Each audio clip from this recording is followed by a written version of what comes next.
When I was younger and I was thinking of marriage, just like before, like we heard the story of Spirit Bros, I had this picture of a Proverbs 31 woman, Mm. and I had it in my room for a long time. I'll look at it every once in a while. And then one day, I began to have a sense in my heart that who would you have to become, Oh one, man, to I attract love this this. kind of woman Yeah, and to keep this kind of woman? yeah. We talk about life, love, and relation. Hi everyone. Thank you for joining us on today's episode of Life, Love, and Relationships. Our topic today is really interesting. As you would know, I'm always very excited when I have to talk particularly to the singles because I believe that that is where the work really needs to be done. It is better to avoid getting a disease than getting it, having to, then diagnose and then having to treat. So I'm always excited when I have to speak to the singles. So our topic today kind of addresses how to pick, but in a different way. What we are discussing today are those of our Christian brothers and sisters who says, oh, God told me she's the one for me. God told me he is the one for me. But this guy feels no chemistry or attraction at all towards you. What do you do when you find yourself in this situation? When you sincerely believe that God has told you that this person is your partner. But the person says, no, God has not told me. What do we do? And to do this with me today is Coach Anaikon. Coach Anaikon, thank you for being with us here My again pleasure. today. I don't take it for granted. Thank you for always making it all the time. So today's topic, sometimes we need to sit back and figure out, is it obsession with this person? Because sometimes there is a thin line between our minds and our spirit. And we receive from God in our spirit. But sometimes we allow, if we immerse ourselves just enough, if we soak enough in something, it becomes an obsession. And True. it can be quite difficult to then separate what it is we are obsessed with and what it is that God is really telling us. So what do we tell what do we tell our younger, brothers, sisters who have just found a great obsession for this person, and they can't, they believe it is God, but you know you're listening to them, you're like, God is not an author of confusion. If God told this person, either you give them time to come around to also hear from God, or you go back and check. What do you say to them? It's a great question, Olokemi, and I'm glad to be here again. It's something that if you got saved the time I got saved, it was very, very prominent. You see a sister across the road, you like her, and then you want to use spirituality to overwhelm her and then grab her. And then she's like, he's a spiritual brother, so let me follow. But you see, when it comes to our walk with God, the walk of faith is a very personal thing. Mm. You see, I can't fit someone into liking me. You can't do that. It becomes manipulative. It Mm. becomes witchcraft. That's the Oh, truth. I like that. Yes, because when you start to play on someone Yeah. else's belief, I mean, think about it. We serve an awesome God Yeah. who can do anything.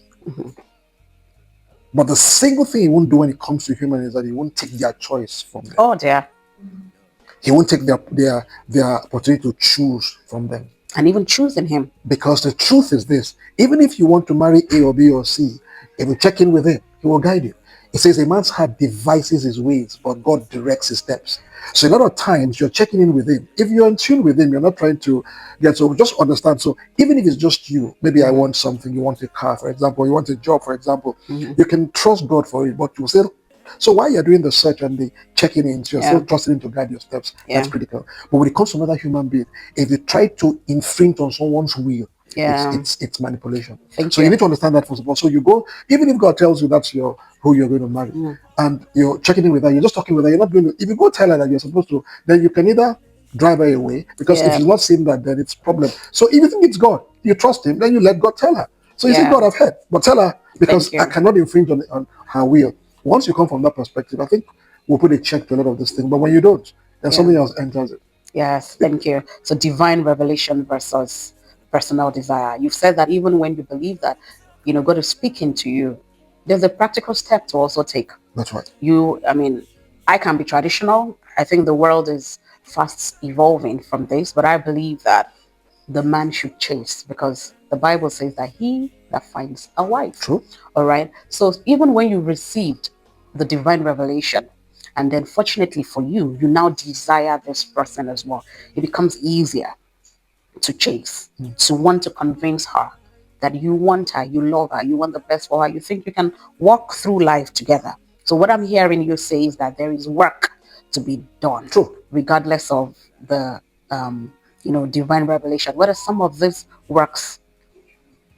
No, you know now. I know. One of the works that I always like people to do is now, even if you see someone across the table and you like him or her, get to be friends. Get to find out what you see. When you're walking, when you're dealing with your friend, you're not trying to impress them. By default, if you walked up to, I walked up to a lady and I say, I think I like you. Can I date you? She's going to be everything I want her to be because I've not given her an opportunity to be herself. That's the interesting part. She's going to be everything that I want her to be. So she would be living for what I want to see or what I believe it should be. But if she's my friend, we're friends. Maybe I was in a neighborhood that morning. I stopped by about 8 o'clock, and that day she didn't go to work or something, or what some. You will get to check each other out as friends. You get to, what are the things you like and don't like.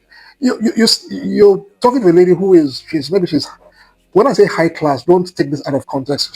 She's a sophisticated woman, for example, and you are not, and you're thinking that don't worry. See, there are a lot of things. There was a time when we were falling in love and we didn't even check what our blood group was.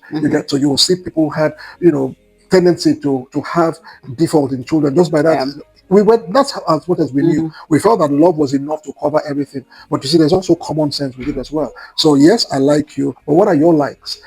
Some questions. You won't believe that recently I started to develop a few things that you should have in a conversation with someone that you are hoping to spend time with. I have like 15 of them, and if you request, I can let you look at them as well. But it allows you to ask questions in terms of children. Where would you like to live? What would you like your spouse doing? Because most times, some of us come with demand. I'll tell you a true story. When I was younger and I was thinking of marriage, just like before, like we heard the story of Spirit Bros, I had this picture of a Proverbs 31 woman. And I had it in my room for a long time. I'll look at it every once in a while. And then one day I began to have a sense in my heart that who would you have to become? Oh man, to I attract love this this. kind of woman and to keep this kind of woman. Yeah. Because sometimes I like the way Apostle Joshua Selman said it. He said, you see, you can desire something, but everything has a demand. And most times, most of us cannot meet the demand of that thing. So you can have a lady who just likes to fly at this level. Is that how you like to fly? Because if it's not, and you're flying because of her, after a while, you will get give tired, it. So you have to be the person that you want to attract and the person you have to keep when you attract. Because I can come in here in borrowed clothes and cars and house, and I can woo you off your feet. But do I have it sustainable? It's not. So a lot of times people don't understand that attracting is very easy. It's the keeping part, the doing part. You talk about work. You have to do something. You have to do the work. You have to be the person. You have to be authentic. You have to be real. You have to pursue things that are pleasure, that are desire for you, and things that are passionate for you, and things that bring out the best in you. Yeah. Two good people can come together and they say what have a good relationship. So it's not just being good. It's not just being being the guy or being the girl. It's what are the things you guys share common? Where are you guys going to in this? Most families, most couples don't have a vision. You know that. And they wonder why things fall apart because there's nothing that is holding you together. Listen, it's love. That's okay, but it wouldn't last forever. So you have to keep fanning the flame of love in the sense of what you do. Yeah, the work has to be done. And I tend to think as well that it's some laziness hiding under the umbrella of, oh, God has said this, and you don't even know this person. You've not taken time to study him or her, to even befriend them, and you just jump. There's work to be done. So my next question to you is, how do we avoid overusing the God factor when indeed is maxed with infatuation? Because it's easy as Christians to say, oh, I felt led. How do you avoid overusing that? The best way to do that is you have to have a relationship with God, with the Holy Ghost, and with the Word of God. so that when things come at you, you can. I tell people, God talks to people differently, and some of his children, he would speak to them in dreams, which is awesome. But I always say to them that, as I heard one of my spiritual fathers say, that the answer to 1,000 questions is be led. Take it back to the word. Find your bearing with the word. The word says, out of the mouth of two or three witnesses, every word is established. So find out. Okay, so you have said that God said, no problem. I'm not arguing. I won't say he did not say, no problem. But could you let me? Bible said, let every man be fully persuaded. Can we allow him fully persuaded that this is what he's saying to me? But if he's not saying that to me, I won't jump at it because he said it to you. So it's your orders on you to say, Lord, you've told me, I agree, but go tell. God has spoken to a lot of his children about their health, about their prosperity. Are you prospering? Are you working in health? You get. So if you're not doing that, you now want to go and woo some one lady or one guy to be your wife or your husband. So no, I like the way Kemi said it. There's work to be done. You need to work on, not just, you can't work on the person, but work on yourself. You have to improve. You have to get better. Someone said to me years ago, he said, don't work on having, work on being. Because with who you are, you can get anything that you want. It's improving, it's getting better. Would you be a better spouse? Or would you be a gimme, gimme, gimme, for my name is Jimmy? Because most times we go with our own, what is going to do for me? She's going to do this. She's going to do this. He's going to do this. He's going to do that. And I said last time, I said, listen, these things that people do, they do it because they want to do it. But if you begin to come in with an entitlement, trust me, even people dealing with God do the same thing. They come with entitlement, and guess what? Yeah. They are not grateful anymore. They feel that you owe them. No, it's not. So go into it with what you want to do. This is what they say. What do you bring to the table? You need to bring something to the table. I like what one lady said. She said, she knows she's beautiful. She has a good job. She has a good business. She has everything, and she's presentable. She can carry herself.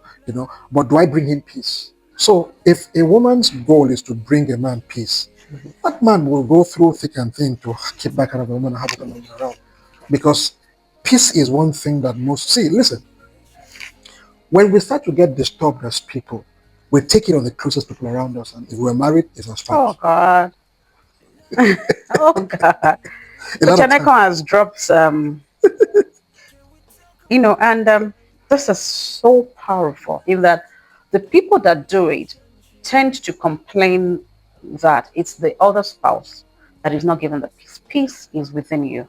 You find people, you can put 10 people together who are going through the same type of storm in their lives, and you can easily tell the people that have internal peace. This thing you said is so powerful. So powerful. When you have found peace within yourself, peace is not outside. Joy is not outside. Yes, happiness could be outside, but happiness is fleeting. It comes and goes. But when it comes to your peace, it's an internal thing. So if you can bring peace every time in the midst of the chaos, in the midst of the noise, because life is designed to be chaotic. Life is not, life is living life on earth is a constant, you're coming against something, you're climbing something, you're doing something, you're unveiling something. It's about, I tell people, I say, listen, you are either in your preparation mode or in your execution mode. There's no middle ground. So if you're not executing, then you should be preparing. And most times we don't know how to prepare. So you're thinking of getting married as a guy or as a lady. What are you preparing? What are you getting in place? Or you just think, like we said last time that a lady's looking for a man that will come buy her this, buy her that. And I'm like, okay. I heard something recently? There's this lady that I like to listen to. She said on her blog, she said, you will not marry a rich man. And she goes, yeah, you heard me right. You will not marry a rich man. And every girl wants to marry one rich guy. And she said, why would someone who has out of sweat and blood builds wealth and trust it to you who hasn't built anything before? It's going to be challenging. We said last time, I want to date someone who flies the first class, but I fly an economy. It's going to be challenging because when they come and leave the airport, you really may not get to see them. And some guys are waiting in the lobby. Even in the lobby, they don't, where they You would have wait. different waiting That's right. rooms. They have lounge. I mean, if you fly even business class, you have a lounge that you from there you go to the plane and so a lot of things. Listen, it sounds like I'm talking class. It's not class. Listen, if I want a particular level of life, I need to do something about it. If you want a woman or a man who does this or that, you have to ask yourself, as I said initially, can I keep? You see, because let me just throw this out. It's more than sex. Sex is good, but it's more than sex. After all the sex, so what happens? After all the children, so what happens? If you don't have a chemistry, if you don't have something going between both of you, trust me, you'll fall out. I can give you a So picture. So she finds this guy, they get married, and it's all about the guy, all about the lady, the wife, the husband, and the children come. And then all of a sudden, they turn their affections away from each other to something else. One could do it for the children. It's not my child, though. Where's my child? Don't touch my child. Oh, it's my child. It's my child. And neglects the man. So the man now looks for something to keep, you see, to keep that space because life doesn't like vacuum, right? And what now happens, which is where the story starts to get interesting, is that after a while the children grow up and and leave. they leave. Yeah. So what becomes of both of you? Now But sir, you have not built time with each other. So what do you think you're going to retire to? You'll be on your phone. You'll be pressing yeah. or watching some skit or something, and he is doing something else, and you guys just kind of coexist. And that's why it's very important at the choosing stage. You see why I'm so particular about how to choose before, because prevention is better than cure. True. You said something earlier about a woman, when a man sees a man who brings him peace, he will do everything to keep him. But we also established that peace is internal. So when a man is asking for a woman who would bring him peace, we're assuming that the man also is bringing the woman peace. So, like you said, it's in becoming who you want to attract so that you can keep the person True. that you want. True. So, my final question would be if you have truly become the person, it's kind of easier to know when you're being approached and this person is not the one for you. So, how can you advise our Christian brothers and sisters to handle rejection based on spiritualism? Now, I'm speaking to those people who, sorry, excuse me, who claim that they've had a spiritual revelation, but the person in their spiritual revelation is saying no. How do they handle rejection? Because at the at the best of their intentions, there's a possibility that they really believe this is a spiritual revelation. So they can't tie it together. Oh, God told me this, but why is this person saying no to me? Well, that's the human factor. Interestingly, God has said to me, whatever I said, God said. I wasn't there. I won't contend with that. I won't argue with that. But if it's said to you about someone else, I'm of the opinion that you need to give them, I use the word, the opportunity to choose. Yeah. Because I come back to that. If you ever take choice from anyone, you are not even God anymore. You're not playing, you're playing the devil. It's only the devil that doesn't give you choice. He says, this is it. God will knock on the door. He says, I stand at the door and knock. Can you imagine the one who created you knocking? He didn't bash down the door. He knocks because he's a complete gentleman. So anything that forces you against your will is not. So listen, every man has to be fully persuaded. You feel that God has told you. Yeah. My question is, can you wait? If So you can't, if you can't wait. how do they handle rejection? Simple. They simply take it in stride and say, well, it's not me that said it. So if you're rejecting, you're not rejecting me. You are rejecting God. And if it's really God that told you, I then like let that. him take the rejection and don't take it personal. But if you take it personal, then maybe there's something about you in the matter, and that's what agenda you're trying to push. So when it comes to another human being, they have to come to it Yeah. themselves. You can be presentable, you can be nice, you can be Yeah. loving. That's the most you can do. You cannot force them to do Yeah. anything. You can't force anyone to give you. I like the way Paul said it. He said, let every man be fully persuaded. He says, as you have purpose in your heart, give, not out of compulsion. Anything you do out of compulsion is not you. Listen, if you look down the road, it's as if scales came down your eyes. Someone said to me years ago, she said, if both of you have different agendas, it's just a matter of time it will show. So why are you, and why this person, maybe there's something person has or doesn't have or does or doesn't do. What about if they stop doing that tomorrow? Would you change? I say, it wasn't God that told me. So no, when it comes to someone else, no matter how much Yeah. revelation you have got, you've got Yeah. to still tender it and trust them to choose you above everyone else. So I think what is clear is rejection from this person does not necessarily mean that you are not a good enough person for them. It just means that they have not received you as the person for them. And you have to honor that because like Coach said, even God gives us choice. That's right. So thank you, Coach Hanekam. My pleasure. Our question for today is, And I read, I have a friend whose mom told him she had prayed about it and believes his girlfriend is his ordained wife. However, the lady doesn't love him as much as he loves her, and she even cheats on him.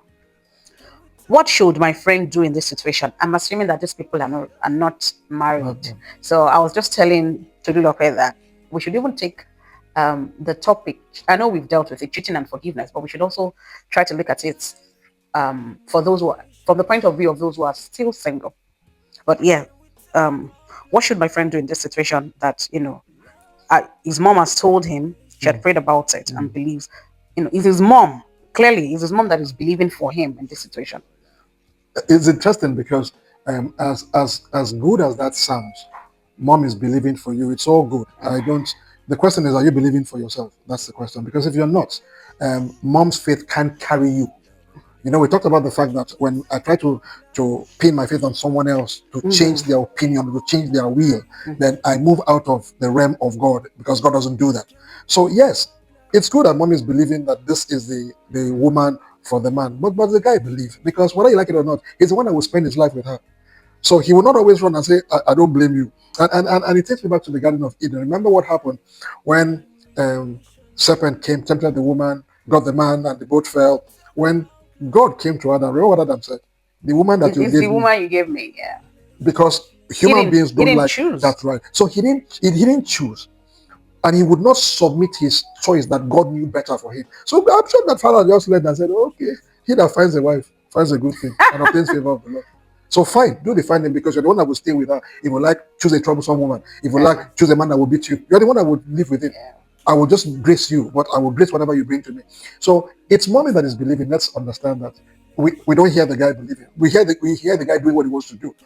Sleep, hang around, and maybe test all as it is. But let's find out. Don't get me No, wrong. it's the lady that is cheating on him. Oh, the lady that is about, oh, the guy is flying Okay, so squid. let me take the question again. I have a friend whose mom told him Wow. she had prayed about it and believes his girlfriend is his ordained wife. Mhm. However, the lady doesn't love him as much as he loves her, and she even cheats on him. Okay. What should my friend do in this situation? Believe mommy until there's no reason to believe her anymore. That's the honest But truth. they're not married. And they don't. You say, but something you have to incubate something to get to you marrying someone. So let's leave. You see, sometimes it's not, I don't want to look at the fact that because the word love was used.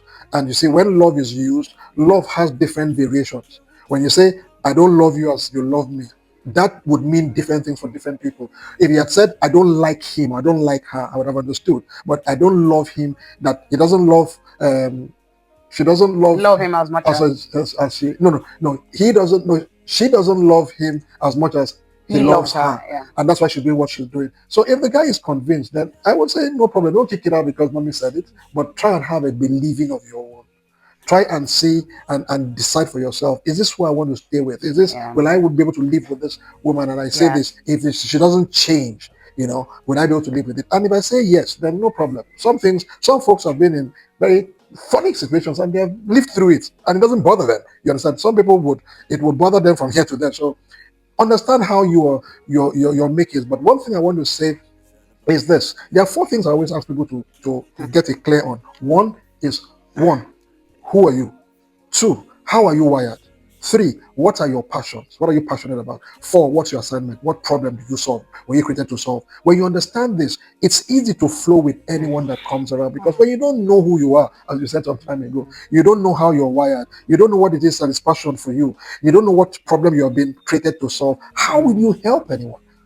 Because when you're coming together with someone, you're coming, iron sharpens iron, iron doesn't sharpen wood. So Yeah. you're both sharpening each other. So if you don't know what it is that you are here for, how would you make life meaningful for Yeah. someone else? How would you add value to someone else when you don't even know what Thank value you. is? Thank you so much. I also like to add, if whatever your decision is, yes, mommy has chosen, you're now beginning to see that this lady does not love you as much. Whatever your decision is, please, when you decide, as Coach Aneko has said, when you decide within yourself what you're going to do, what the best course of action for you would be, also go speak to your mom, because the Bible encourages us to honor our parents. So whatever you do, it's your choice, but still please have a conversation with your mom about your decision. So guys, our confession for today: For this topic, I will not confuse divine timing with personal obsession. I trust God's will, even when it doesn't align with my desire. I release every fantasy and surrender my love life to divine truth. I will not force what God has not confirmed. I walk in discernment and peace, and I receive wisdom to choose as well. Thank you guys for watching today's episode of Life, Love, and Relationship. I do hope I have served you well today. Look forward to seeing you in the next episode. Bye bye. Can we talk about love? Love.